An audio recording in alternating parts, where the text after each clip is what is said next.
High, চলে এসেছি আবার একটা নতুন মিনি ব্লগ নিয়ে। তো আজকে হলো আমার ঘর সাফ করার দিন, কারণ আজকে রবিবার। আর আজকে যদি না আমি আমার জামা প্যান্টগুলো ঠিকঠাক জায়গায় রাখতাম, তাহলে আমার মা মনে হয় আজকে আমাকে ঘর থেকে বাইরে বার করে দিত। কারণ অনেক দিন ধরেই বলছে যে জামাগুলো ঠিকঠাক করে রাখ, জামাগুলো ঠিকঠাক করে রাখ। কারণ কলেজ যেগুলো পরে টরে যায় আর কি, সেই জামাগুলো মা সব ধুয়ে টুয়ে দিয়েছে, তাই সেগুলোকে ঠিক করতে বলছিল। তো জামা টামা ঠিক করতে করতে আমার তো বেজে গিয়েছিল 4টে, কারণ আমি ফোন দেখছিলাম, জামা ঠিক করছিলাম, এরকম একটা ব্যাপার। তো কারা কারা এরকম করে বলো। তারপর মা বানাচ্ছিল সন্ধ্যাবেলা পিঠে, তারপর চলে এসছে আমার ছেলে মেয়েগুলো পড়তে। আমার ছেলে মেয়ে না, লোকের ছেলে মেয়ে। তো একজন চকলেট এনেছিল সবার জন্য, তো সবাই মিলে সেটাই খেয়ে নিলাম। তো আমার দিদির মেয়ে যাই এই 5 দিন না 2 দিন হচ্ছে ক্যারাটেতে।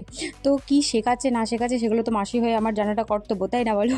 তার জন্য আমি ওকে বলছিলাম যে দেখি কি শিখলি। তার জন্য ও দই টই আগে পেট পূজা করে নিয়ে তারপর কাম করছিল। তো এখানতে দেখছিলাম, আমি বলছিলাম যে পাটা যত ওঠাতে পারবি তত ভালো। আমি বলছি তো পাটা ছিঁড়ে যেন না যায়। দিয়ে এই করতে করতে আমাদের মজা করতে করতে দিন চলে গেলো। তো thank you so much, by.